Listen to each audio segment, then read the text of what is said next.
Hello, everybody. You're listening to the Big Chill Podcast. This is episode 524, Wild Card Predictions.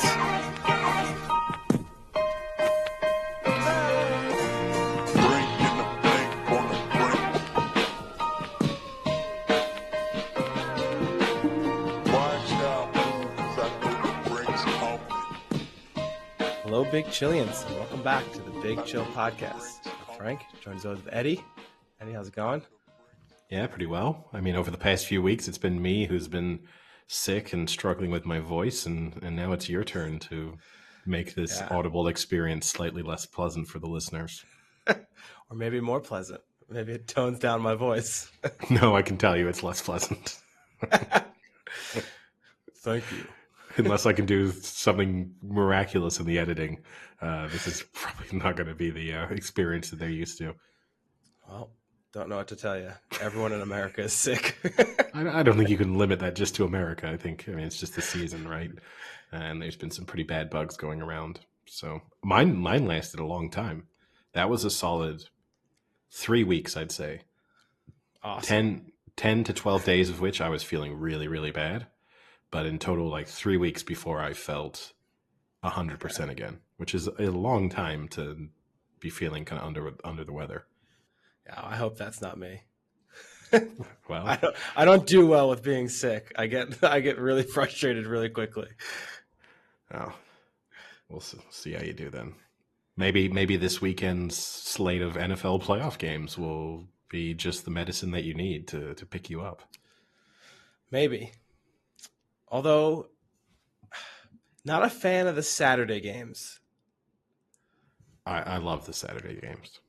Really? Yeah.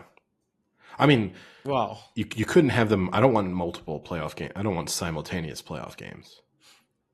No, I don't either. But I feel like the better games are the Sunday and Mondays.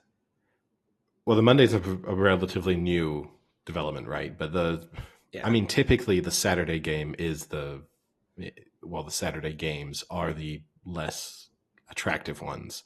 Like historically, it's when we've seen the likes of the Texans and, a host of other teams kind of make their appearance. But then there have been some iconic Saturday games as well.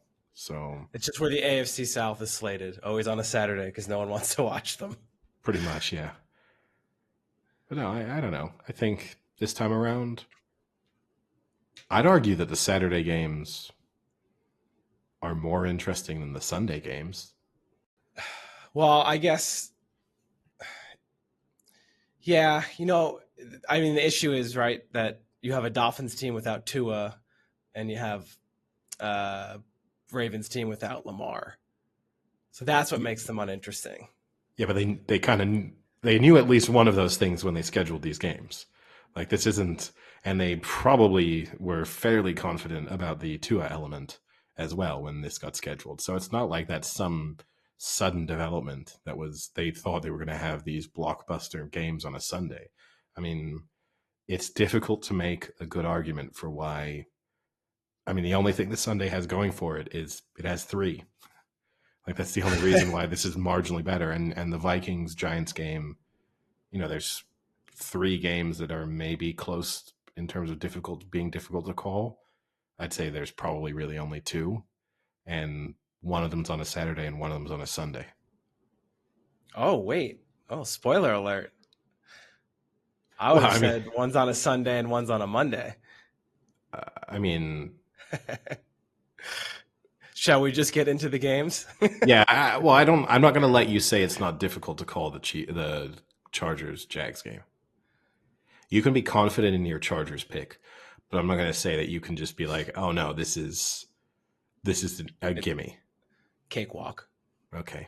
I mean, before we maybe get into that, maybe, we've had weeks of you trying to make me apologize for bad takes, and we don't have to talk about the college football to any great extent, but TCU were embarrassed on Monday night against against Should Georgia. Never been in that Final Four. They lost by 56 points, 57 points? Something like that. Which we can have another episode in the future where we maybe talk about the college football system in more detail. I think if you have the final of your league system in whatever sort of format that looks like, and a team loses by the equivalent of 57 points, you have to rethink how your configuration. Like if the Super Bowl was won by 57 points, I would start to ask myself, how are we determining who makes the Super Bowl? Yeah, but I think the issue is it's not what it used to be with just the national championship game. It's a playoff, and they beat the number 2 team in the country, who's an undefeated Big Ten team. So how can you say that they don't deserve to be in it when they beat the number 2 team, who was undefeated in the Big Ten, beat Ohio State, who also was a very good team, who gave Georgia a run? So all indications would say that they are a legitimate team. I mean, not all indications. So, because I think we can kind of go in circles a little bit on this discussion, but the reality is, and I'll stick to it, and I feel like I was somewhat vindicated in terms of what ended up happening in that game. We just know deep down who the best 4, 5, 6 teams are, and at a certain moment in time, they either, and again, like we said last episode, the expansion of the playoffs will kind of solve this problem organically anyway, because every team you can make a legitimate case for should be in that expanded playoffs at that moment in time. But it's either this committee, the committee has to know what it's doing. Is it picking the best 4 teams or the teams that deserve it? Deserve means nothing to me if you've got a committee. If it's deserve, then figure out a way that you can prove it where it's not some random person making a subjective decision. That's never deserving. But if you want to have deserving, there's ways to do deserving. If you don't want to have deserving and you have a committee determining the best teams, then you have to have that committee make logical, sound decisions. Like it's like asking me if you had a committee right now deciding who are the 4 best teams in the Premier League, Newcastle aren't in it. Like, I don't care what you tell me about how good their season's been for the opening 17 matches. If I have to pin my reputation as pick the best 4 teams in the Premier League, I'm not picking Newcastle. It would upset some Newcastle supporters, but if that's my role, is to pick the 4 best teams, then... But then why play the games? No, I mean, my question is, why have a system where some random people make the decision as to who the best teams are? There are ways to fix it so that you play the games and that... I mean, they're not random people. I mean, they are... Condoleezza Rice, come on. Condoleezza Rice has not been in it for 5 years. But the point is, can you name anyone else on the committee? Yeah, I think it's like the president of the Big Ten, the president of like the SEC. But my point is, I bet you if we looked through the exact committee right now, there would be names that would be the equivalent of Condoleezza Rice, as in people who say they're passionate about football, maybe have some knowledge in analytics or whatever it is, but they wouldn't exactly be people where you said you made your name in football. I don't even know if the president of a conference is necessarily, I don't know who becomes the president of a conference. It's probably just based on your popularity within some boosters and whether or not you've got a job at a big enough school. Like, I don't even know if that person is necessarily qualified to be assessing the qualities of teams, but there's ways to fix it so you don't have to rely on a committee, but they won't do that and the only solid argument for why you don't do it is because it's not the way we've ever done it. Like, well, this is how college football's always worked. And that's, to me, never a compelling argument. I mean, I think I slightly don't understand, though, then what would have been different to you? Is Alabama, that's the difference? Alabama's in there? I mean, I wouldn't have put TCU in the Final Four. So I wouldn't have had TCU in like my top. But you put what? 6. Ohio State, who played Georgia and lost. Yeah. But you put Michigan in, who lost to TCU. So so it's literally just Alabama. Your argument is Alabama should be in it every year. That's the argument you're trying to make. It's not that Alabama should be in it every year. It's in the current configuration of and kind of qualities throughout college football. Then, yeah, I'd put Alabama in every year until they have a drop off. So it's not that you would put Alabama in every year. It's that you'd put Alabama in every year. I'm not saying I'd put Alabama in 2045. I'm saying that. Well, what's the drop off? Well, we'd have Multiple to, 2-loss seasons? sure, or 3 loss seasons. Okay. Yeah, sure. Then they're out now. No, I mean, but it depends who you lose to as well, right? And so it's just, I would need to see. Uh, Again, your argument for why the system works is kind of that is what the system is, and to me, I mean, that's my not. argument is I think if you even expand it to 6 teams, I think you have a pretty good consensus as to who the 6 best are. And I think like what you do in the games matters. Just because your roster is super talented, if you don't play well together as a team, then I don't think you deserve to make it. And Alabama's roster is immensely talented. I mean, half of that team will probably be in the NFL. But when they don't play well together and they lose games, then they shouldn't be in the championship. I just think if you're starting to get into a situation where you're having to like objectively, well, subjectively judge, but with the goal of being objective, the quality of teams, the idea of I'm only going to base it on win-loss records is kind of simplistic because I have to look at it and just decide, there are games that can be determined by a couple of weird plays that happen that suddenly change the entire outcome, or and I can you can watch one game and say, okay, they lost by 10, but they weren't that far away from winning versus another team that loses, wins a game by 3. But you think, well, that was kind of a lucky victory, but they're going to get to chalk that up as a win. So we're not going to analyze that win too much. I just don't know. The system is broken to me. I don't know how anyone can look at it and think it's in any way satisfying. Like, I don't know who enjoys it. The only people I think who enjoy it in a sense are either the people who get stuck on the committee and sports media, because it gives you a kind of 48-hour news cycle after the rankings come out or in the build up to the kind of towards the end of the season that you get to discuss the rankings in a way that you wouldn't if there was a clearer system. Like, we don't sit here right now saying, should Arsenal be top of the league? Now, you can argue, are they going to win the league? That's a different thing, but we're not like, should they be top? Should they be? Why did we put them top? How do we determine, like, is a draw against Newcastle better than a draw against Everton? Like, we don't have to do all that nonsense, but you kind of get to perpetuate that in the US with the college football system, and it benefits all the people who pump money into the game, for sure. I just don't think it benefits the players, the coaches, the fans themselves, apart from the endless discussion. Should the Bucks be in the playoffs? If there was an objective, like if you were a committee and you were determining whether or not, no, I wouldn't put them in the playoffs. But we played the games, right? When they win it. Maybe. And that doesn't, to me, that doesn't determine, like, that doesn't justify the inclusion. Because on a random game, weird results can happen. Like, the best team can beat the worst team. So, for example, TCU's inclusion in the playoffs to me is not justified by them beating Michigan. But it is justified by them getting blown out to Georgia. I think the nature in which they lost 100%, yes, because that wasn't, what a weird game. That was oh my God, this one team is just clearly so much better than the other team. Whereas, for example, the Michigan TCU game, it was, wow, Michigan are playing probably for the first time this season below average.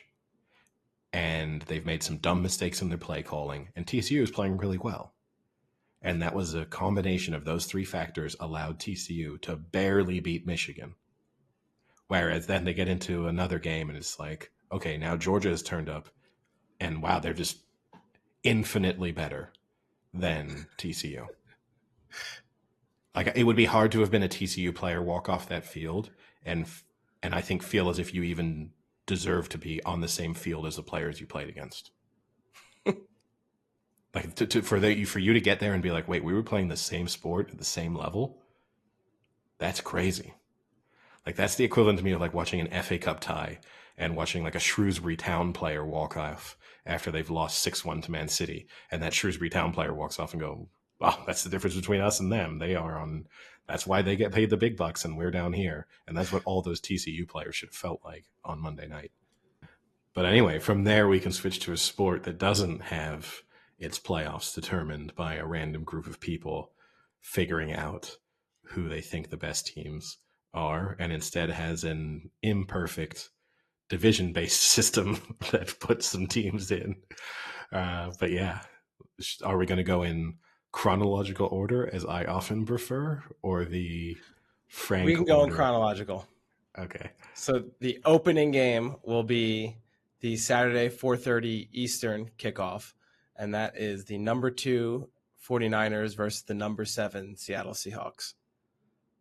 Now, last time we talked, I said this game could be close. That was just some clickbait. I don't think this game's going to be close. They've played twice already. The combined score is 48-20. And one was with a Trey Lance injury and then a Jimmy G coming in and things like that.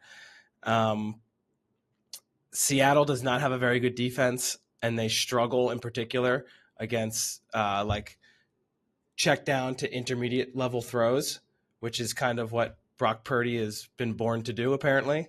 So, just giving it to the running backs, giving it to the tight ends all day, Kittle, McCaffrey.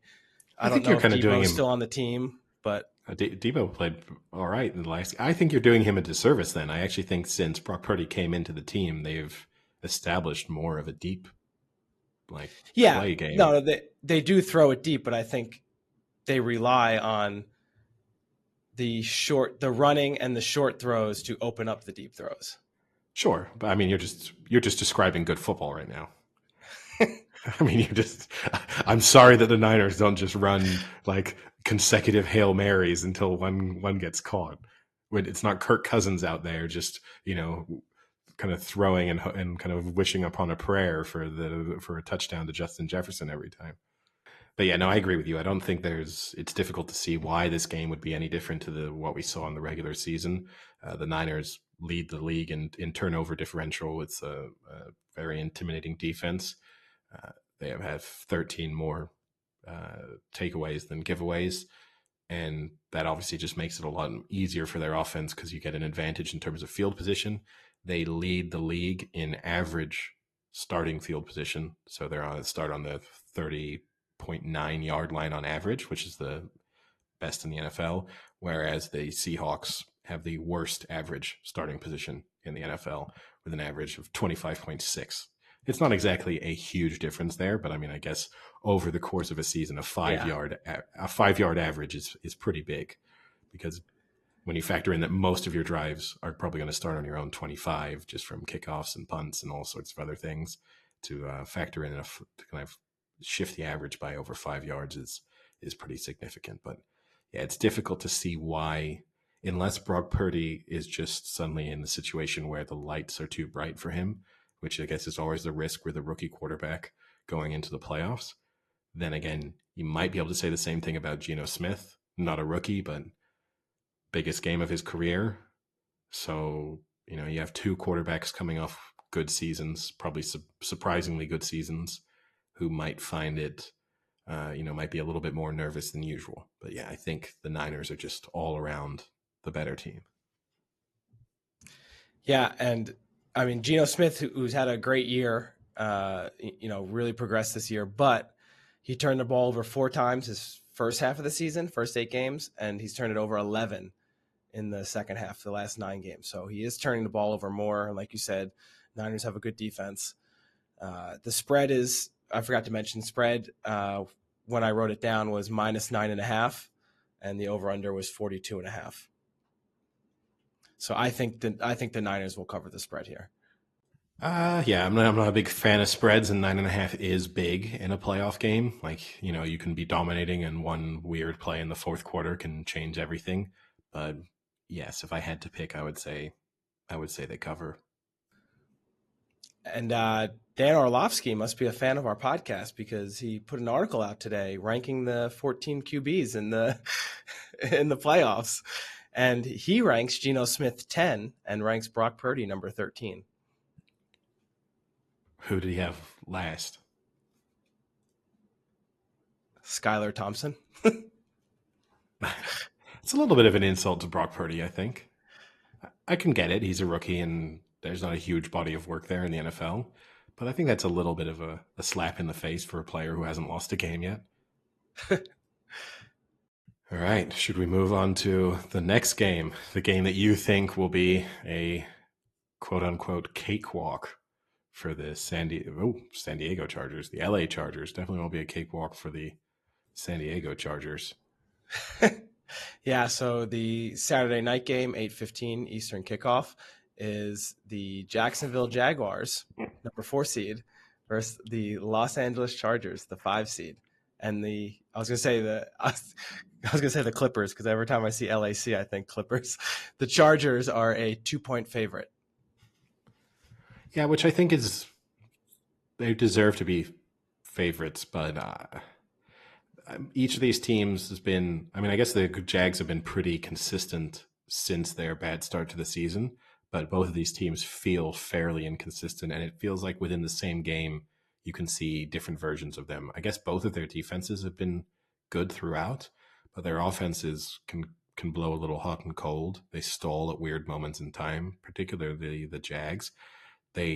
Part of that is led by the fact that the Jags lead the league in drop passes with 41, and the Chargers are second with 40. So these are two teams that will maybe get in their own way when it comes to putting together consistent long drives.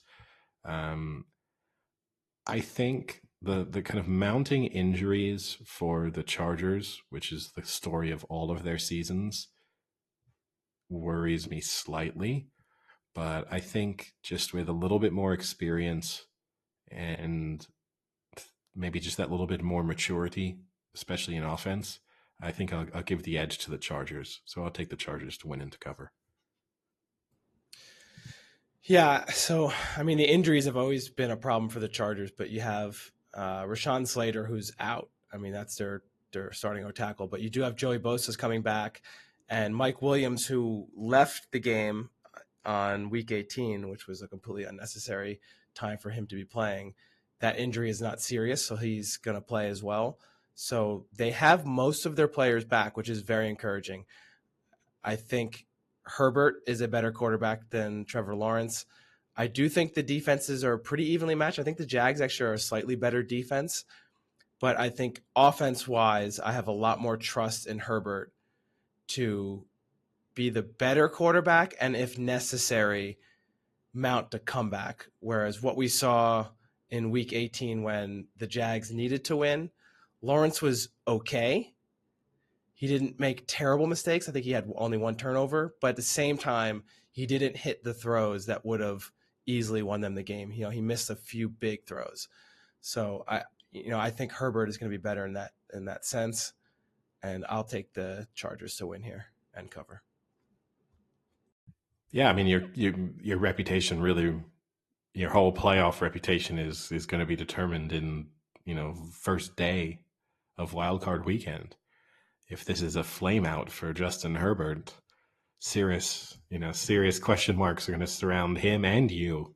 And I mean, you are going to be, I don't know the messages you're going to send him if it's a Saturday night disappointment for you. That's going to might be some drunk text that Justin Herbert does not want to receive. Yeah, I hope it doesn't come to that. I think everyone involved hopes it doesn't come to that. Up next. Sunday. Things on Sunday kick off with a real, just such a super exciting match. Something that on paper a few weeks ago would have looked really interesting. Obviously, had at one moment in time this was a tight divisional race between these two teams, and then things fell apart for the Dolphins, and the Bills just kept chugging along. And you have the Dolphins at the Bills, and the Bills are 13-point favorites now that Tua has been confirmed that he will be out. In a sense, I don't think there's too much to discuss about this game. It's clear that the Bills, I guess you've also got some question marks over Tyreek Hill, who had an ankle injury last Sunday. He should play, but how involved he will be, or if for a player who relies so much on his sort of speed and explosiveness, if that ankle injury will affect him, I think it's impossible to see a reason as to why the Dolphins will win this. Yeah, maybe there's hope Teddy Bridgewater plays, but even then, he wasn't that great when he's been subbing for Tua. It's definitely an upgrade from Thompson, but still, you're nowhere near Tua and what I think you'll need to give the Bills a good game. And you're right, it is sad that you're not going to get a good game because this is a team or teams that split the series 1-1 in the regular season, and it would be nice to see, a good matchup here, but I don't see it. I mean, you might even see Josh Allen out of the game in the fourth quarter resting. You might see Josh Allen out of the game in the second quarter resting. This could get ugly fast. You might see Josh Allen pulling the Georgia defensive lineman and eating chicken wings on the sideline in the third quarter. Yeah, no, exactly. But yeah, it's a shame. And it's just particularly a shame when it's like kicking off the day of that first game. You don't have any really excitement, kind of an anticlimactic start to the Sunday slate of games. But yeah, it's looks like it should be pretty comfortable for the Bills. A 13-point spread, similar to the Niners. That's a lot of points. It doesn't. You can win by 12 and absolutely have dominated the game, and you're not covering the spread. I guess I'll take the Bills to cover, but it's a lot of points. I mean, you figure the Bills score, let's say 27. That means the Dolphins have to score 14. I don't think they can score double digits. You don't think they can get 2 touchdowns? I don't know. They have not looked good with Thompson at quarterback. But here's the thing too, right? The Bills didn't look that good against the Patriots. They kind of get bailed out by the two kickoff return Sam touchdowns. Gets bailed off all the time since he left the podcast. Yeah, nightly. But yeah, the 2 kickoff return touchdowns, but they didn't look that great and that convincing. I think you'd be a bold person to be taking the Dolphins in this in any way, shape, or form. I guess unless you teased it to 20 points or something, and at which point then it starts to become just a huge number. But even then, I wouldn't feel like, at what point would you feel comfortable with Dolphins plus 20? Like, what does the score have to be going into the fourth quarter for you to really think, I've got this one locked up? I'd almost say I'd need the Dolphins to be winning, because even if they're losing, if they're losing by 10, it's like, oh gosh, yeah, 2 scores, one touchdown and a pick six, and you're done. Yeah, but yeah, it's a bit of a shame. I guess the larger discussion about this is really the long-term future of Tua and what this means. When is it we'll see Tua play a game of football again? Because if he's sitting this out, and the weird scenario, kind of situation of post-Christmas for him to, on that Christmas Day game, to come off and have been showing symptoms of a concussion, even though during the game they didn't identify the fact that he'd had one. And now this game will be almost a month later and he still can't play. Like, that's a real issue there. That's a cause for concern in the long term, not just whether or not he'd be involved in this playoffs, even if the Dolphins were to win this week. Yeah, I mean, I don't think you'll see him in the playoffs, even if the Dolphins win. But no, my question is a larger one. Like, will we see him this year? By that I mean calendar year. Yeah, I think he'll be back by next year. You think so? Yeah. If you were the Dolphins, would you be considering making a switch at quarterback? No, not yet. Tom Brady says, you know how I wanted to come to Miami? I still want to come to Miami. Do you tell yourselves, let's put Tua can have a sabbatical, see if he can sabbatical, see if he can fix his, like have the timeout he needs in a Sidney Crosby style to maybe prolong his career, and we can have Tom Brady for a season. We've got a really good team. We can kind of give everything Tom Brady needs probably to succeed. Does that work for us? I don't think they would do that. I mean, all indications are pointing towards Tom Brady being in Las Vegas next season, so I agree with you. I think it probably I don't know why he would do that. I see the same things, but I don't understand why he would go to Vegas. That it's a shit show. That team is a disaster. I think the biggest argument for not going to Las Vegas is how tough that division is. Like you have to be tough division, and all he's got is Devontae Adams. Well, they got more than that. He's got a great tight end there, which for Tom Brady, that's a huge. Like, Tom Brady needs to pick wherever he's going based on, do they have a good tight end or not? That has to be the first offensive line and a tight end. he doesn't even need really wide receivers. Like he doesn't need Devontae Adams. He needs other things to succeed. But I don't know. I wouldn't go there because of the division. Because you could have a really good season and still not make the playoffs. Because you could lose both games to the Chiefs, lose a game to the Chargers, end up going. You could have a 10-win season and not make the playoffs if things didn't go your way. Definitely wouldn't go to the Texans. No, I don't think that will be happening. But yeah. All right. Next up, for the first time since we started this podcast, you will have an actual rooting interest in a playoff game that goes beyond your crushes, goes beyond your bets, goes beyond all of that, and actually something in your blood. And that is with the New York Giants at the Minnesota Vikings, with the Vikings 3-point favorites. So take it away. Yeah, two teams with negative point differentials playing each other. The last time, Eddie, that a team has advanced to the Super Bowl with a negative point differential, the 2011 New York Giants. So maybe there's some history in store for us again. I mean, we've all year with the Vikings discussed how inconsistent they are and how you can never trust them from game to game. The Giants are slightly the same way, but they're a little more consistent in the sense that you're going to get a defense that will try and limit the amount of points. They'll leak yards like crazy, but they'll try and limit your red zones to field goals and get opportunistic turnovers and just limit the amount of points no matter how many yards you get. And I think their offense is actually a little more consistent than the Vikings. The Vikings offense is just all over the place. It just runs through Justin Jefferson. And I guess the concern is when they played 3 weeks ago now, Justin Jefferson went off on the Giants. And I don't think that's going to change because it's not as if they're switching up anyone in the secondary. But I'll go with the Giants because I kind of have to.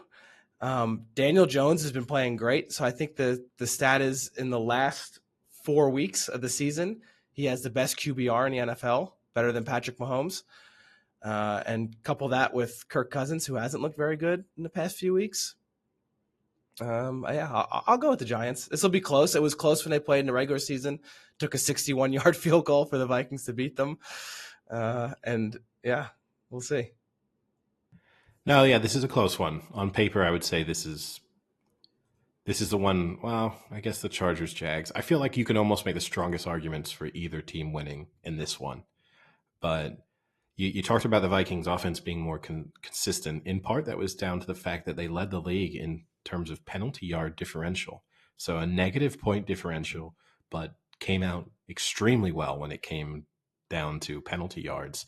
So they committed 88 penalties for 689 yards. Their opponents committed 111 penalties for 926 yards. So a 237-yard differential over the course of the season, which is pretty substantial. That's saying they're kind of getting an additional 20-ish yards per game almost. Well, 15, 16 yards per game, which is, nice per drive, over the course of a drive. That's almost giving you like field goal range once a game, thanks to penalties. But you can give some of that down to the fact, obviously, of the likes of Justin Jefferson and Adam Thielen and the threat that they pose out wide. But they also had bizarrely benefited from 6 times where the opponent had an ineligible downfield receiver, which is not something that usually, to have that occur 6 times against you over the course of 17 seasons seems just, certainly improbable, if not impossible. I will give the edge here to the Vikings because I do think that they are the better team. And so we've discussed it as long as this podcast has been going, the inconsistencies of Kirk Cousins. I guess you'll have concerns here over Kirk Cousins in a big game situation, which is not usually where he has thrived historically. But I just think if the best versions of these two teams show up, the Vikings win. And without any playoff history to show for either of these teams in their current iterations, I will give the edge to the team that I think is better. So I'll take the Vikings to win and the Vikings to cover. Yeah, it's crazy too when you look at the advanced metrics like DVOA, which will rank teams based off of the like comparing to the averages in the NFL. The Vikings are the sixth worst team ranked in DVOA. I mean, that's how hit or miss they are as a team. You know, when you put their season together, they're below. You know, they're right at levels like the Broncos and the Rams. That's awful. But yeah, I mean, the Giants haven't been playing well recently either. So I mean, it's tough to be confident in the Giants. They're 2-5-1. You know, and that's the Commanders, a win and a tie, and the Colts. That's who they've beaten in the past 8 games. Not encouraging. Yeah, and you had that slight knock on the Niners and Brock Purdy for they're chipping their way down the field through running backs and tight end passes, but the Giants relied more on short passing than anyone else in the league.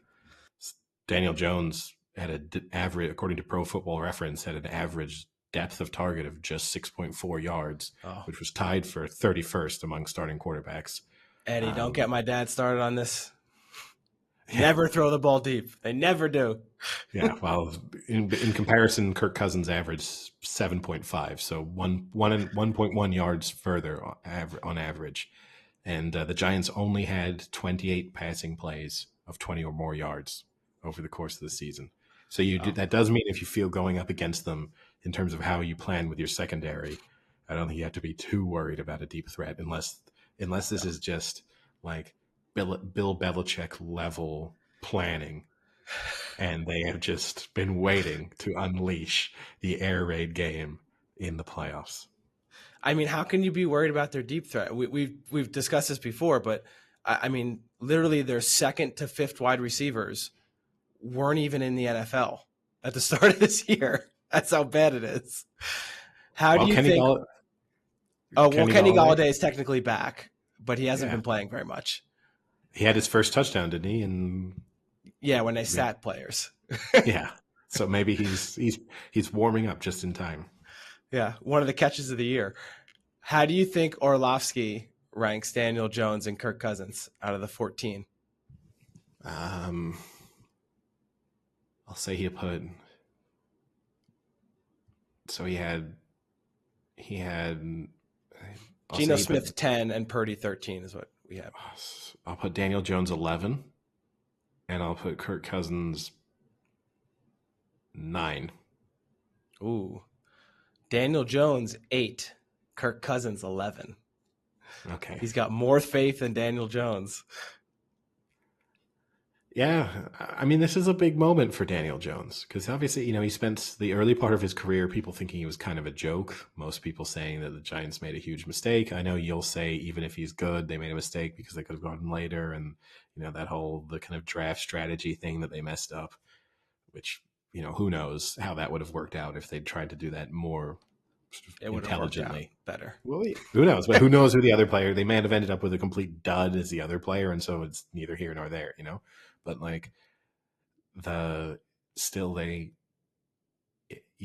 very few players over the course of their rookie kind of contracts probably have this much of a transformation almost from being someone I think that most Giants fans would have wanted to have nothing to do with to now probably accepting the fact that he's the quarterback for the foreseeable future. I don't think there's likely to be a quarterback change with the Giants unless something strange happened, either to Daniel Jones or suddenly a trade or a free agent became available who they didn't think was possible.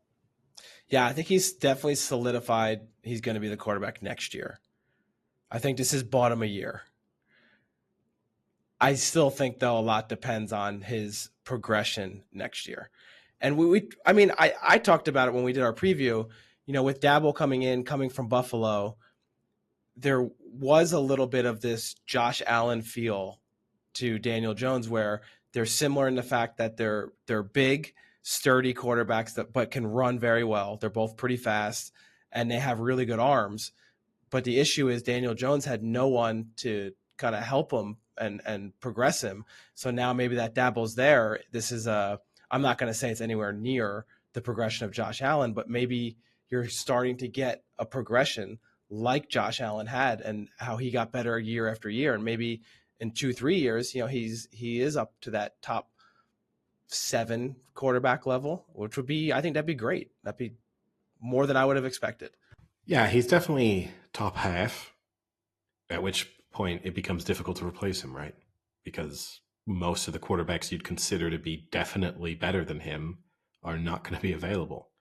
So you then get put in a situation of, do you roll the dice on a rookie quarterback in the future, which is difficult, but like I guess coming into this season, you would have thought, if you'd kind of gone back 12 months and then said, we're going to be in a situation this summer where someone like Jimmy Garoppolo is probably going to be a free agent, you would have thought the Giants were a potential landing spot for him. Whereas now you can't see any reason as to why the Giants would be interested in someone like that. No, not him.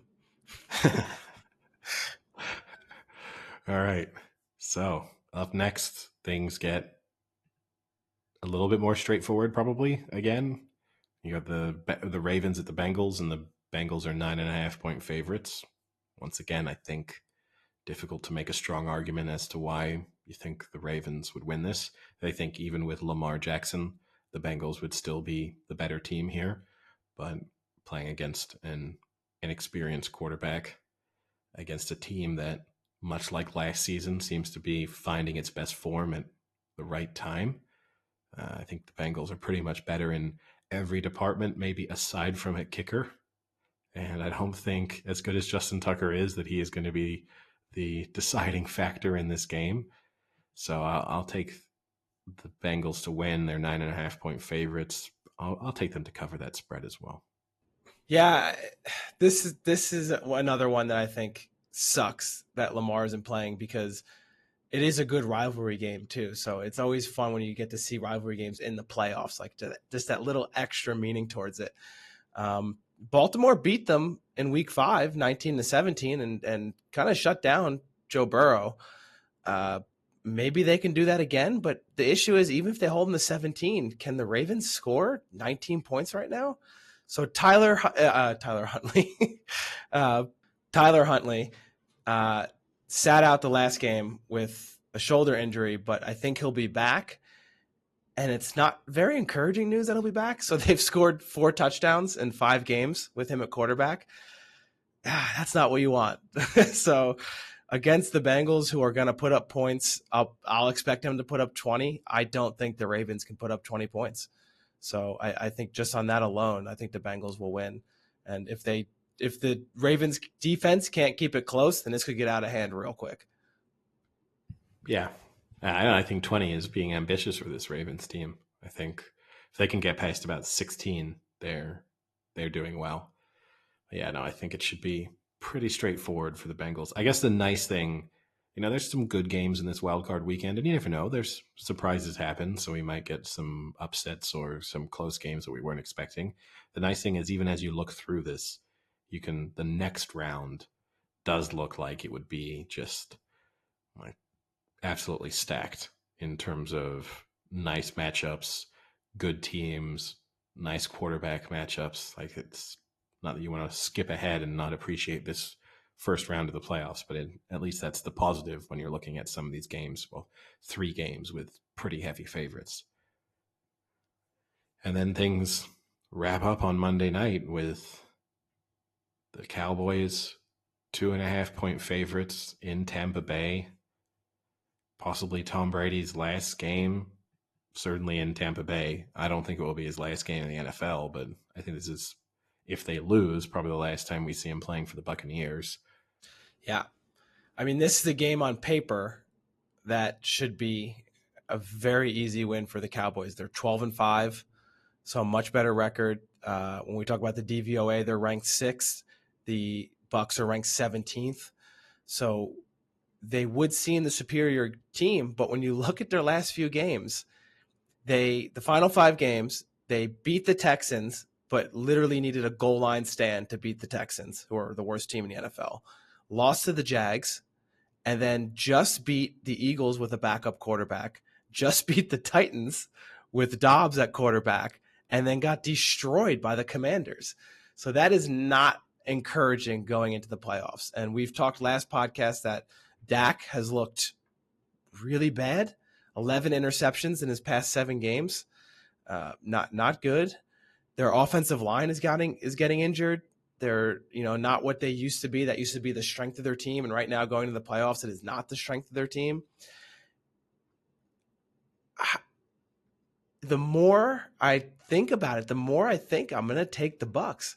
As much as I said all year that the Bucs are going to be a one and done team in the playoffs, the Cowboys are just at an absolute worst right now. I cannot trust them. I mean, but can you trust the Buccaneers? You've kind of you've picked holes there in the resume of the Cowboys, but this pickup in the Buccaneers form and overall them sneaking to their way to an 8-9 record involved 4 fourth quarter comebacks.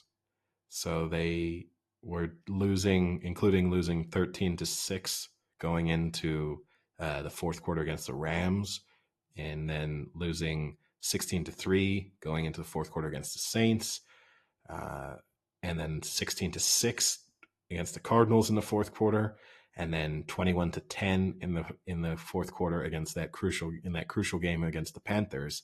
Now, I guess one thing that you could say, nice to have 4 fourth quarter comebacks. None of those teams made the playoffs.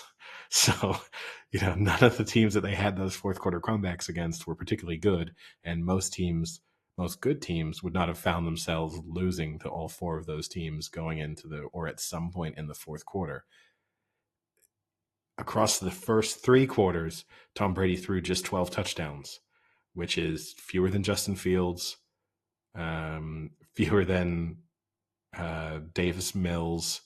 So, a couple of the players you would have identified, those are the starting quarterbacks on the 2 worst teams probably in the NFL. Both of them managed 13 touchdowns in the first 3 quarters. So this seems like a situation where, you don't want to be in a close game in the fourth quarter against Tom Brady, because as we've spoken about multiple times on the podcast, that seems to be when they ditch their approach to play calling. They kind of let Tom Brady do the things that Tom Brady does best, and they're able to string drives together and kind of pick their way down the field. But if the Cowboys can just give themselves a comfortable lead, which seems manageable, 10-point What's lead. comfortable? 10 points going into the fourth quarter. 10, only 10. Yeah. Oof. For Tom Brady, that's 5 minutes left. Get a scoring drive. Stop on defense. Get the ball back with 1:30. Touchdown, game over. I said I wanted a 10-point lead going into the fourth, not 10-point lead with 5 minutes left and the Buccaneers have the ball, because that is a slightly different proposition.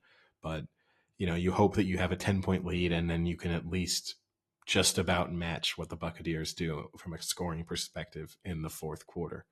I just think the question mark here a little bit is Dak's play. He's, he led the league in interceptions, which, given the fact that he missed 5 games, is impressive.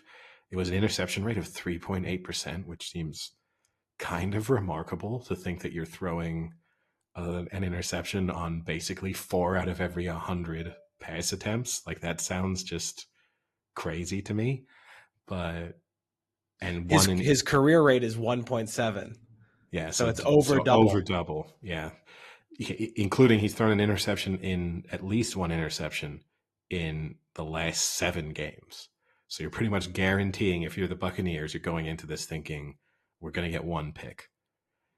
3 of those were returned for touchdown. So if you're the Buccaneers defense, you're even thinking maybe we're going to pick 6 out of this, which if Tom Brady thinks, but I think the overall, we've seen enough from this Cowboys team that they've shown me enough that I think they can be pretty good to very good.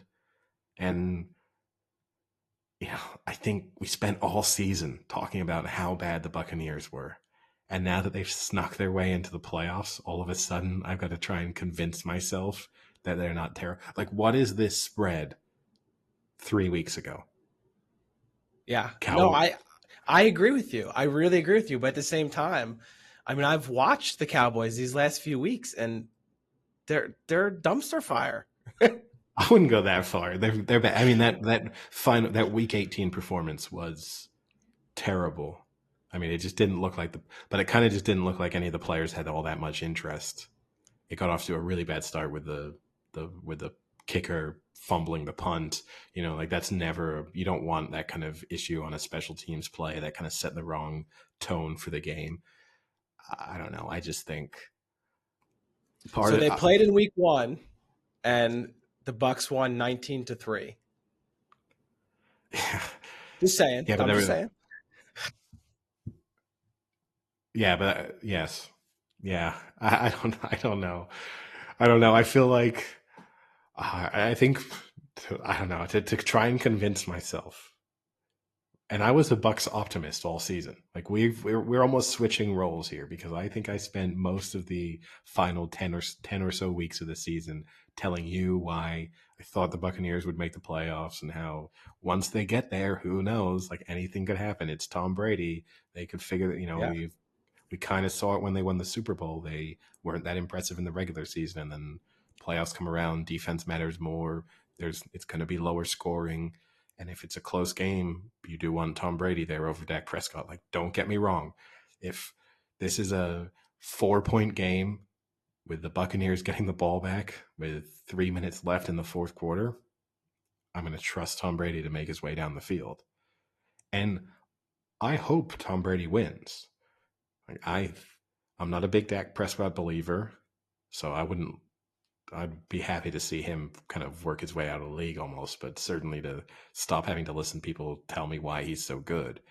But also, I'd be pleased to see, Tom Brady pull off another playoff win. I think that would be cool and kind of nice for him in a season in which people have been so critical of him, for him to be able to kind of shove that down their throats by saying, I can't be that bad. I won a playoff game. Yeah. I mean, the only reason I'd like the Cowboys to win is because I don't want to see Stephen A. Smith do his stupid Cowboys suck rant that he has to do, and you have to see it everywhere on TikTok and Instagram and Twitter. It's just so annoying. But here's the thing is, they're not going to win the Super Bowl, so you're going to have to see that rant at some point. Because say they win this week and then they lose next week, he'll just do it and go on the rant about why the Buccaneers shouldn't have been in the playoffs in the first place. That will almost fuel him more of like the Buccaneers, the win against the Buccaneers doesn't count. So like no matter what, Stephen A. Smith has prepared already probably his rant for this week and his rant for next week. And he's set up so long as this Cowboys team doesn't win 2 playoff games. Yeah.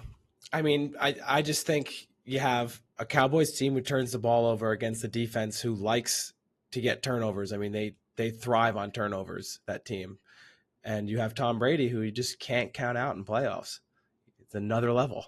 And I wish if I had more time on my hands, I would go back and just like super clip all of your criticisms of Tom Brady over the course of the season and just see this 180-degree turn you have now done as the playoffs start. That was regular season Tom Brady.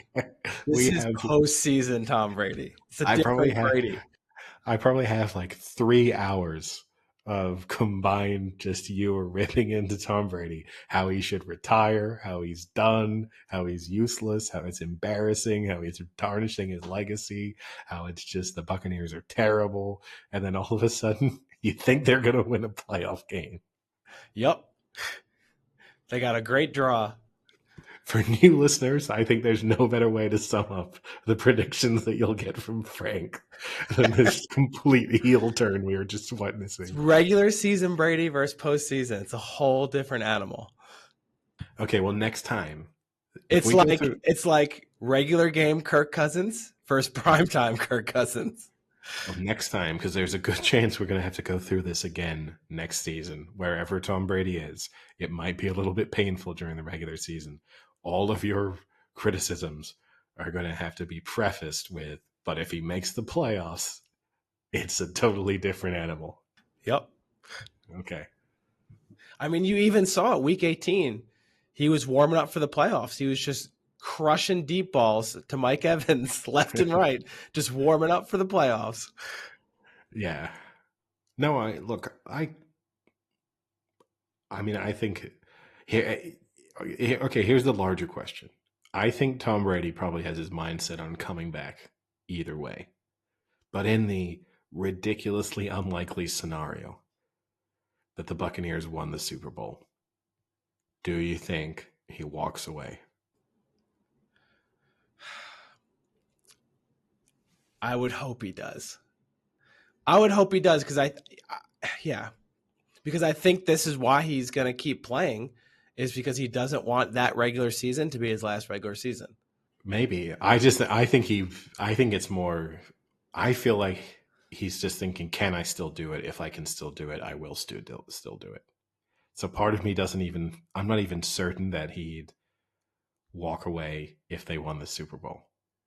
But then it's also the only reason that makes me think he might is I don't think he would stay in Tampa Bay. Like even if they won, that's not going to suddenly make him think the problems are solved, and so he'd have to leave, and maybe a bad look for him to like win a Super Bowl and then go to a third team in his career, unless he was going back to New England. I think everything else it starts to get that kind of LeBron James vibe, where you then stop almost being associated with any particular team. You know, like if Tom Brady now goes to say the Raiders and plays in Las Vegas for 3 seasons, yes, for people of our age or older, Tom Brady will always be associated with the New England Patriots. But if you're like a 25, 26 year old, then it starts to be like, well, yeah, I remember 5 seasons of Brady on the Patriots, but I also remember 3 seasons of him on the Buccaneers, 3 seasons of him on the Raiders. So, you know, like I don't clearly associate him with any particular team. You think he can play another 3 years? I think part of him, I'm sure that part of him is 50? thinking 50. Can I make it to 50? I'm sure. Now, I don't think he He can. is I like don't the think NFL equivalent of Tom Cruise. yeah, a little bit, yeah. They got a lot in common actually, but I don't think. And if it came out that Tom Brady was a Scientologist, it would explain a lot. I But mean, what's worse, Scientology or the TB12 method? well, as far as I know, the TB12 method hasn't like ruined people's lives and hunted them down and kind of. But it's just as irrational and not based off of real science. It's true. But yeah, it's going to be awkward when we get him on as a future guest now. But I'm going to have to hope he doesn't listen to that clip. But yeah, it's. I think. Yeah, I think part of him is probably thinking 50. I don't think he'll get there, but I bet you, in an ideal scenario, if you could let him pick, I think he gets to 50. Now, interestingly, just looking at the Super Bowl odds, Tampa Bay are 8th favorites at 25-1. I can see why the Dolphins, the Seahawks, and the Ravens all have bigger odds just because you're talking about 3 massive underdogs going into this week, so very little chance of them seeing the next round. The Giants are 50-1, so double the odds of the Buccaneers. That doesn't seem tremendously fair. The Vikings are 30-1, so still significantly bigger than Tampa Bay. Even though I picked the Vikings to lose and the Bucks to win, I think the Vikings have a better shot to win the Super Bowl. No, but I think that's and then you have the Cowboys, you know, conversely, you've got Tampa Bay going in as 2.5 point underdogs, well, at home to the Cowboys, and then the Cowboys 12-1 to win the Super Bowl, so under half the odds of the Buccaneers. Kind of, I understand why. I think the Cowboys have a significantly better chance of winning the Super Bowl, but it's sort of weird to me to be like, oh, they're 2.5 point favorites. This is going to be a close one, but the Cowboys much better chance of winning the Super Bowl. I will say, if the picks for the most part I think we're pretty much in line for the most, except for the Giants, obviously, because I'm going to pick the Giants in this last game. But we both picked the Chargers, and that would mean the Chargers play the Chiefs. That for me is like Oh a my game God. I can't almost not even, I can almost not watch it. I'm going to Sophie's be like Choice. Joey Bosa's mother when she has the half jersey of Joey Bosa and the half jersey of Nick Bosa. I'm going to have to do a Herbert Mahomes half jersey. You have a naked photo of each one of them? Not their birthday suits. But yeah. Speaking of just looking at the Super Bowl odds. So you got the Vikings at 30-1. You got the Giants at 50-1. Maybe not the dumbest thing to just like put a little bit of money on each of those teams, knowing at that point you're guaranteed to have one team at 30-1 or more in the next round of the playoffs, like 3 wins away from the Super Bowl. Because like once you make that next round, every team is going to be 15-1 or shorter. So you've kind of instantly grabbed a little bit of value there, knowing that Give us the you're odds complete. straight through. Yeah. So Chiefs 7-2 favorites, Bills 15-4 second favorites. I find that always interesting when you've got the two teams Both in the obviously same division. same conference.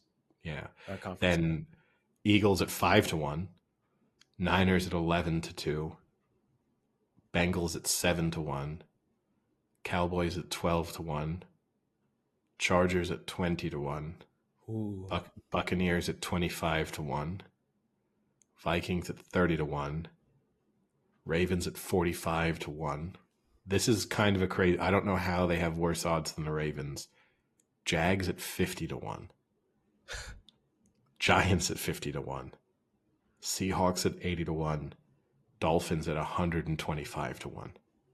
Now, I guess with the Ravens, maybe the thought is if Lamar comes back, like if they somehow win this game and then Lamar is back, you don't want to have them priced at 100-1, and they're maybe then the fifth best team or something. But then you could make the same argument with the Dolphins at 125-1. There's a possibility that Tua plays again, and if they somehow won this week, 125-1 is also huge. So I don't really get, some of those odds confuse me a little. Like definitely the Ravens, the Jags and the Giants being a bigger price than the Ravens confuses me. I mean, when you think about it, the Bucs odds aren't terrible because I think the NFC is a little weaker. And if you can get, I guess you're going to have to go past both the Niners and the Eagles, right? You'd have to play them both. Yeah, and I think if the Bucs won, if you pick, I'm not just saying this because as a part, if you had to design a team to just be almost impossible for Tom Brady to beat, it would be the Niners, as we saw in Brock Purdy's first career start. But I mean, just that is a mismatch in terms of the pressure that they get on him, the way that his offensive line cannot protect him. So unless things really went, the Buccaneers would not only need to win, they would need other teams to upset some teams to make it more possible for them to make their way to the Super Bowl. Yeah. I don't like the Chargers just because at that price, because it's a gauntlet in the AFC. Bengals, Bills, and Chiefs. That is a tough three you have to go through. Well, I think the argument with the Chargers would be you're better off betting them game by game because you're getting money line, what is it, like 8-11 or something like that for the game this weekend. So let's say you're getting 170% your money. They are then going to be underdogs the rest of the way. They'll probably be like 4 or 5 point underdogs against the Chiefs. And then they would be underdogs probably against either the Bengals or the Bills. And then I would think if it's the Niners or the Eagles, they're underdogs in the Super Bowl. So you're more than doubling your money in each round, which means the 20-1 isn't worth it. Yeah. They do play the Chiefs well, though. They've lost. I think they lost by 3 both times this year against the Chiefs. Yeah, but they've yet to play them in a situation where it really mattered. You know what I mean? Like this is. Yeah, exactly. Exactly. This is exactly. When, this is when you're not going to get Andy Reid thinking about which cheeseburger he's ordering after the game. This is Andy Reid focused. This is Patrick Mahomes focused. This is a different prospect. So a kind of uneventful week of sport in European football. It's been domestic cups midweek in most leagues.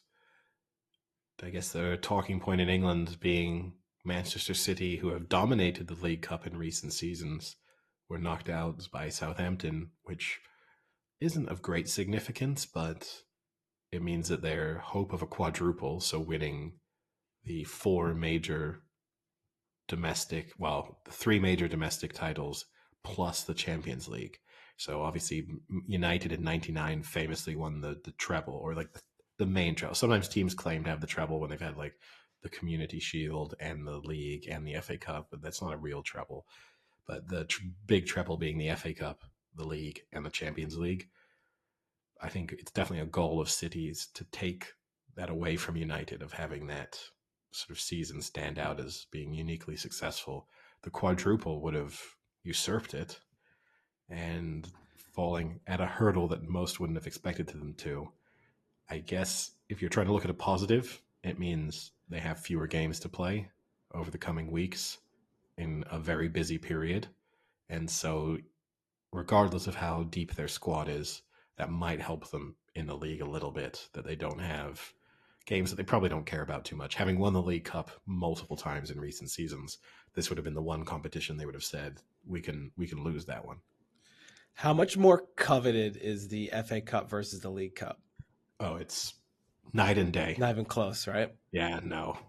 I mean, Blackburn won the League Cup in 2001. It was a cool experience and nice, but like, you're not.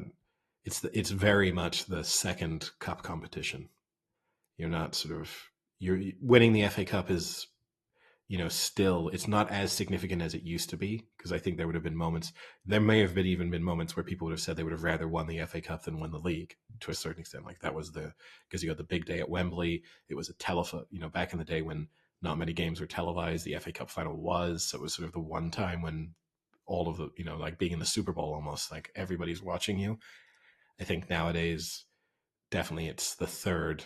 No one's going to choose to win the FA Cup over the league. No one's going to choose to win the FA Cup over the Champions League. Probably not even over the Europa League. But yeah, it's the League Cup. I mean, I doubt the City players, like if you ask them to list their achievements, they're probably not even mentioning the League Cup victories. So if you've not won anything, it's cool. Like if Southampton were to go on and win it this season, that's massive for them.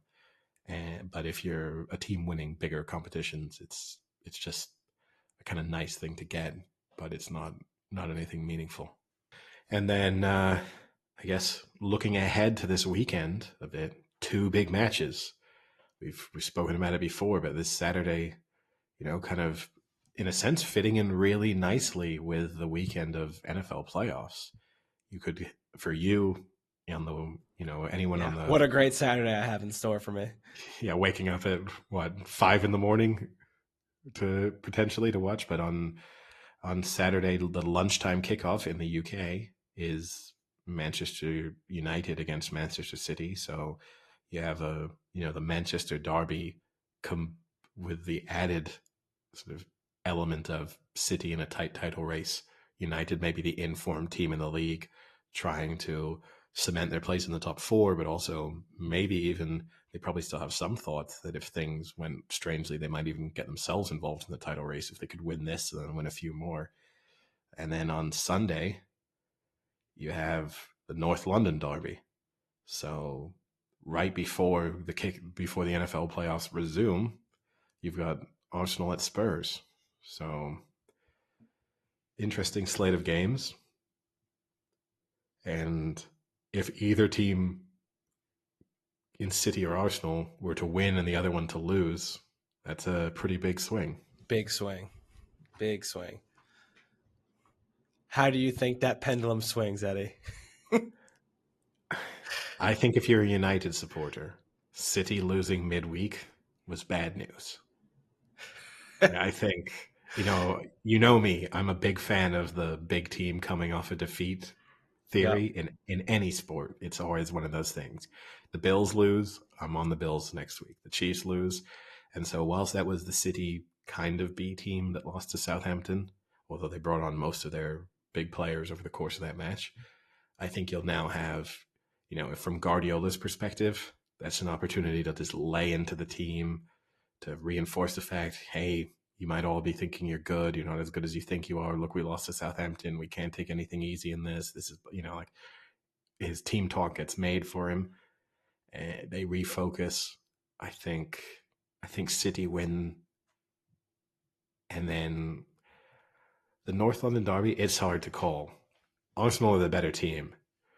Spurs are inconsistent. They were kind of impressive last time out in the league. I'll say that's maybe going to be a draw. I think I'm going to go both to win. Just keeping pace with each other. That's a nice double. That's 4-5 City to win, 6-5 Arsenal to win. So if you do think the teams at the top just keep going, that's a nice little double. Throw in the 3 heavy favorites in the NFL playoffs. You throw the Niners, the Bills, and the Bengals in. That's a tasty little 5-fold. That's going to give you a pretty decent return. I mean, we say United is in form, and I mean, yes, they've won their last 7 or 8 matches, but has it been great competition? No. I mean, I don't think they've. What's the last good team they've beaten?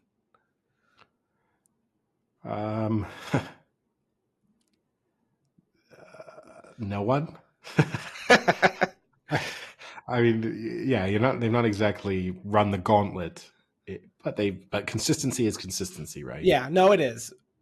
But I think we see this in the NFL, right? When teams go on they're 5-1 to start the season. This is their year. And then they hit a tough part of their schedule. And next thing you know, they're 5-8.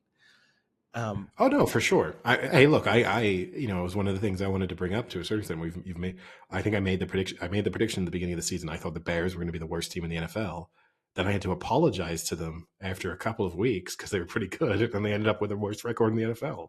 So yeah, you're right. You can have a favorable set of I mean, thinking about that, the fact that the Bears beat the Niners. That's such a weird result when you get to the end of the season and think, how did that happen? But I guess Brock Purdy-less Niners. That's the asterisk that has to be added. But, you're right. I mean, you look through their recent league wins. It's Everton, Bournemouth, Wolves, Forest, Fulham, Villa. Oh, Fulham, the Chelsea Slayers? Yeah, I mean, that's the thing, though. Yeah, exactly. Chelsea lost to Fulham today.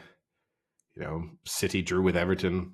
Oh, that was actually an FA Cup match where United beat Everton, so I messed that one up a little bit. But yeah. But no, yeah, they've not beaten great teams. Most of the teams they've beaten are in the bottom half of the table. So you're right. I just think, to me, this is almost a little bit like the Cowboys-Buccaneers game, where you kind of talk yourself into why United have a really good chance, as they're doing with the Buccaneers. Not that United are as bad as the Buccaneers are, or that the Cowboys are as good as the City are, but it's the same kind of thing. You kind of look through it and go wow, United are in form. Marcus Rashford is playing really well again. They have been keeping a lot of clean sheets. You kind of start talking your way through. Maybe Ronaldo was a really big problem, and then all of a sudden it's gonna be halftime and it's City 3, United 0. It's oh no, it turns out City are just way better, just like they were in October. All right. Anything else to discuss? I mean, we haven't been talking much food lately, and we've discussed on previous podcasts a lot of sweet treats, and you'll be happy to know, Eddie, that the Girl Scout cookies are out for sale this week. Yeah, not my thing. Not your thing. Well, there is a new one they released this year. It's called the Raspberry Rally. So it's the sister to the Thin Mint, except instead of mint, it's a raspberry filling and then coated with chocolate like the Thin Mint. I'm not into fillings. You make fun of me for being a simple donut man. You're a biscuit guy. I don't want jam in the middle of my donuts. I don't want jam in the middle of my biscuits or my cookies. I want, I'm plain Jane over here when it comes to the sweeter treats. It's a shame because my next question would be, how many boxes of Girl Scout cookies do you think you can eat in one sitting? No, zero. I really don't like. I don't think I like any of.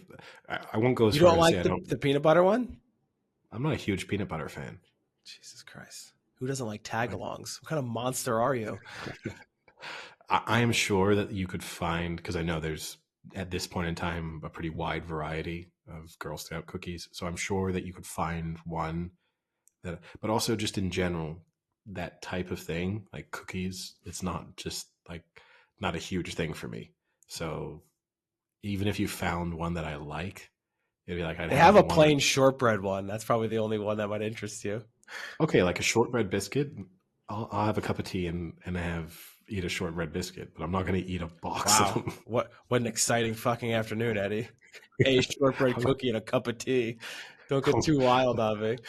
I'm not gonna eat. I'm not gonna eat a whole box of them. Like that's you have one, maybe two, and you're done. Like that's I'm not gonna devour them. So yeah, I mean, do they even sell? Do the Girl Scouts just sell a chocolate chip cookie?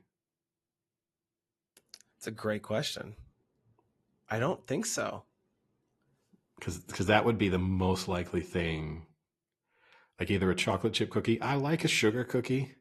I haven't had one of those in probably 10 years.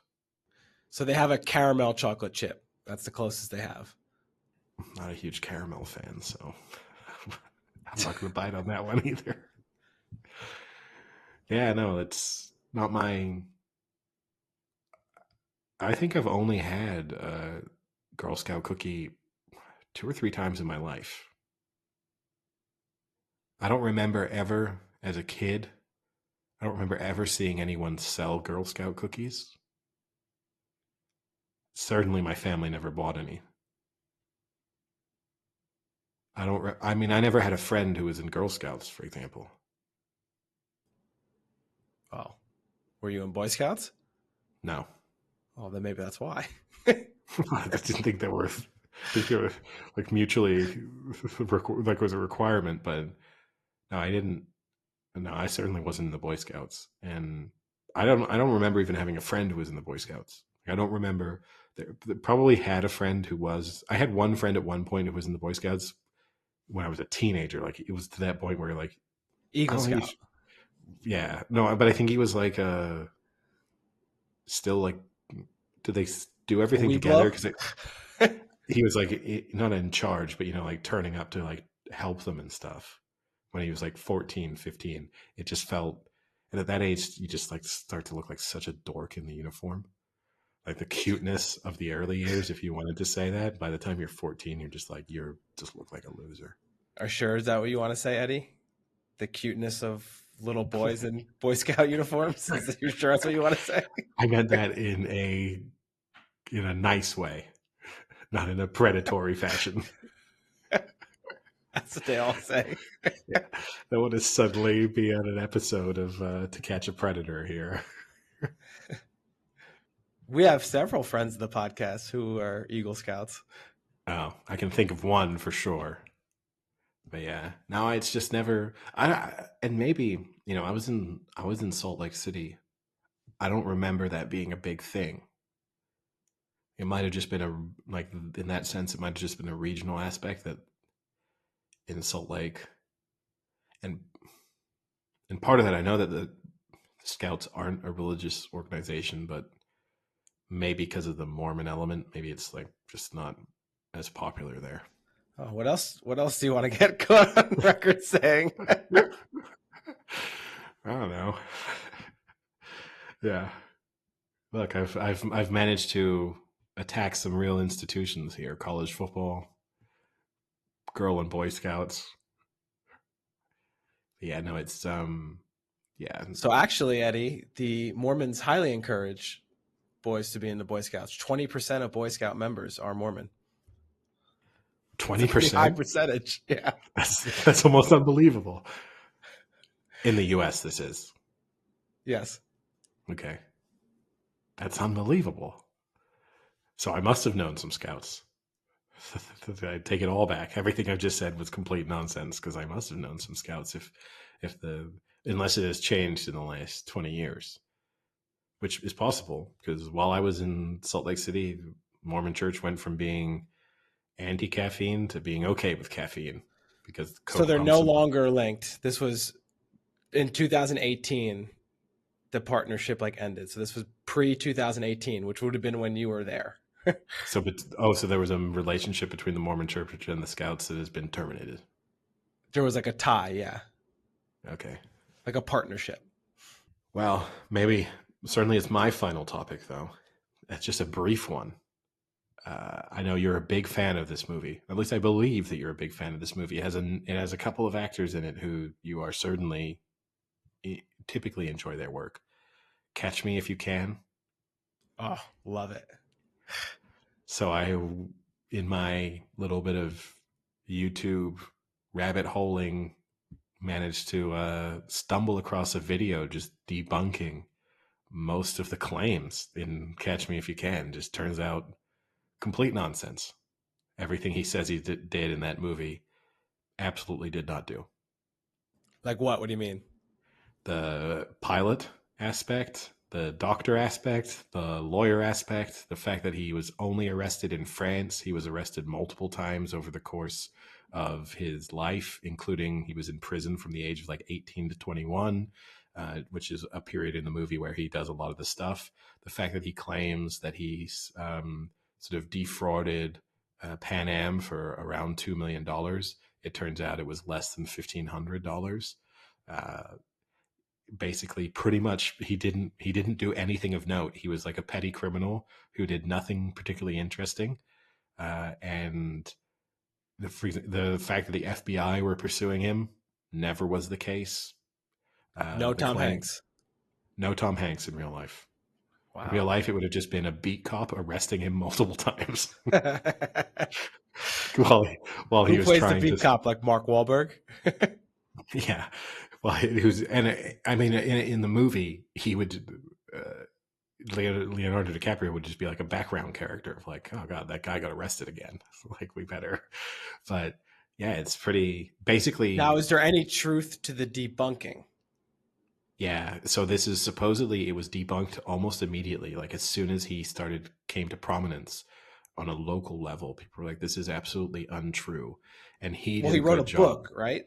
Right, yeah, but he even prior to that, he kind of made an appearance on like the Tonight Show and stuff, and he sort of rose to some level of fame. And basically, immediately, people were like, "This isn't true." Like from the very See, but start. this is interesting. So he's a con man, and he conned people by thinking he's a good con man. Yeah, this is Now, his that's only. the movie. This is Catch Me If You Can too. Like as it turns out, his only successful con is Catch Me If You Can. That's crazy. That's meta, as the new kids would say. It is extremely meta. Like for example, the fact that he was a consultant for the FBI never happened. That's awesome. That whole element. But once he conned them and Catch Me If You Can, then he became a consultant. So he is in real life, he is a consultant. Like he does go to Google, he does some cybersecurity stuff and all sorts of things, but that's only on the base. It's like on the back of him having made up these claims and kind of risen to prominence and people thinking he was this super successful con man that he never was. So that is the I con. like this story even more. Yeah. But other things, he claims to have escaped from a prison. Records clearly show that he was never even in that prison. Like one of his claims to fame was like he was the only person to escape from some like Georgia State Penitentiary or whatever, was never even in the prison, so could not possibly have escaped from it. Or maybe that's what the prison wants you to think. So this is his defense. His defense is these people were are all so embarrassed. Yeah, they're too embarrassed to admit that they were conned that everyone denies that they were conned. Burned his records. It's pretty universal and stuff like police records and stuff. That seems a bit too far. It's one thing to say that maybe like Pan Am want to protect themselves, but it seems unlikely that like the like the local and state and federal police and kind of law enforcement would be denying things in an attempt to protect themselves. But yeah, it's it's both. I agree with you. It both makes the story more fascinating, but it also, I find it amazing because I like previously have watched one of his Google talks. You know, those things people do when they go and they speak at like a Google office and talk about it. And for him to be getting to appear there and for it to all just be completely made up, it's Especially in Google, because all you would have to do is Google him, and you hear the it's true true. story. Oh yeah, it doesn't take a lot of research. Like if you search for this, anyone listening, if you search for this, you'll probably find the thing I saw on YouTube, but you'll certainly find plenty of articles. Because I then checked, I watched this thing and I was like, well, let me not just believe the first YouTube like mini documentary thing I've ever watched about this. That this suddenly sways me away from the original source. And I read a couple of articles and stuff, and it's like, yeah, from the very beginning, most people involved thought this was complete and utter nonsense.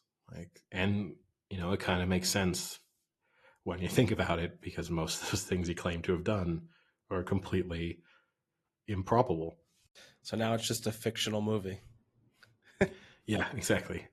You can't even be critical of the movie for embellishing anything because the entire concept is embellished. So I cannot be critical of Catch Me If You Can for being based on a true story that is unrealistic. It's now just a complete work of fiction, and I can enjoy it for what it is. They should change the beginning to based on a fake story. Yeah, that's true. That would be some good editing. Yeah. But no, that's it for me. That was my YouTube rabbit hole for the week. Maybe a little bit more uplifting than some of the rabbit holes I occasionally get myself into. Yeah, I'd say so. Speaking of some of the bad rabbit holes you go through, someone must be monitoring your YouTube, because I don't know if you saw, there's a new movie coming out called Plane. And it's just about like a plane that's going to crash, basically. I don't think we discussed this on the podcast. This is an off podcast. I know, but we'll just leave the viewers to figure out what you've been YouTubing. But it's like one of the taglines is like, "There's almost nowhere safer to be than up in the air," or something like that. And then like the wing falls off. Yeah, it looks really bad. Yeah, no, it's true. Hey, my YouTube rabbit holes could inspire some good movies, I would say, but it could also inspire some really bad ones. It does star Gerard Butler, though. I wouldn't say he has a great track record of being in good movies. I feel like I'm probably overlooking something. I feel like his reputation entirely hinges on how much you enjoyed the movie 300. And since You want me then, to break down some movies? you can go for it. I know he was in, what was the one where he like was in prison and then sneaking out to blow things up?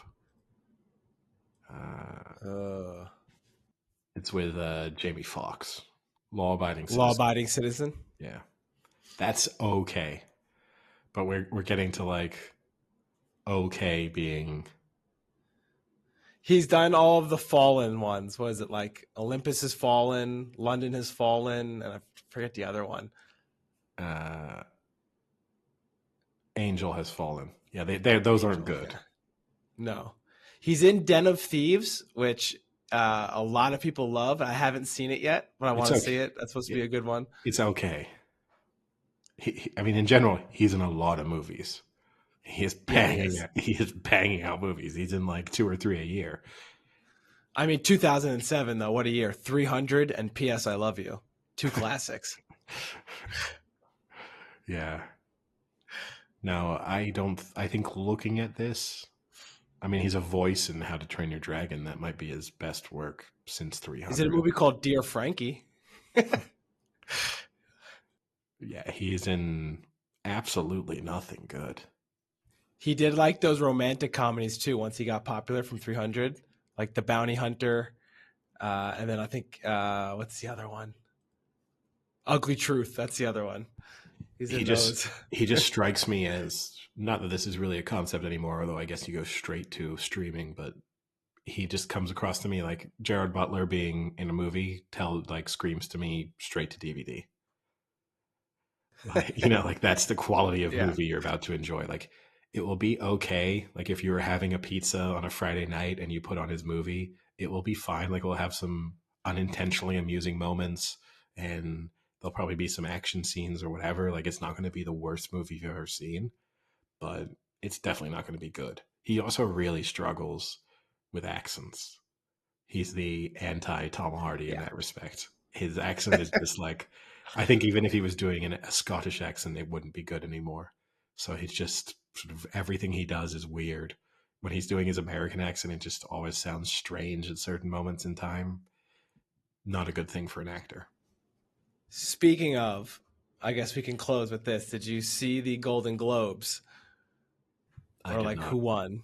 I saw So the Golden Globes were some of the yesterday. winners. Yeah, Austin Butler won for Elvis as the actor for Elvis.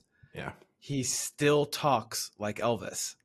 yeah. No, he's been doing that for a while. He basically says that it kind of has embodied him now. It's Yeah, but weird. he says he doesn't notice it. Yeah.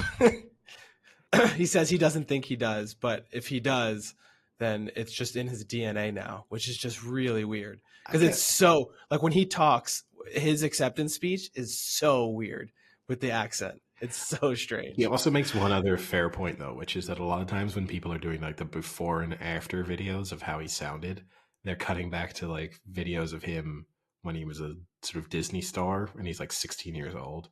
So there is an element of, well, his voice will have just changed because he's older. And then you throw in, I mean, I guess I don't know how long they filmed that for, however many months that was. You know, people move to a country and their voices change. So He said he trained for like 2 years. yeah, and look, if you went and lived in Ireland for 2 years, your voice would, your accent would probably sound a little bit different after that. So it makes sense, but it's a little weird, and it's a shame that it's Elvis because if it were some other fictional character or something, it wouldn't Like be. Winston Churchill. No, but a fictional character. but, but like, But Elvis isn't fictional either. no, I know. But my point being, the fact that it's a real person makes it seem like you kind of want to be them in Oh, a okay. in So a you're saying. way that seems kind of sadder. Like, and in particular because Elvis is cool, it comes across as like more of a loser move of like, oh, you're trying to like have the sex appeal and the coolness of Elvis, and you're doing it in your voice and your mannerism and your sort of cadence. And if it were a fictional character, then maybe you wouldn't feel that way as strongly. You're just like, okay, his voice is, he's taken on some elements of that character he played, but he made up that voice in the first place. He wasn't trying to copy someone. Yeah. And I guess the only win of note for us is Game of Thrones won Best Television Drama Series. Yeah, complete nonsense. I don't know what they were watching. I don't know what they were watching. They must have just been too confused by the multiple character switches to really understand what was going on. Yeah, I mean, the only good one it beat out would have been Severance.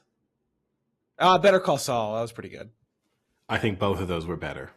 I think Severance And should have. it was Ozark and The Crown were the other ones. Honestly, as much as we criticized Ozark, I think Ozark was better than Game of Thrones. I don't think so. The Crown I don't watch, so I can't really comment. But The Crown always wins. I think Severance should have won, and I think it should have won in part. It should have been rewarded for the being original.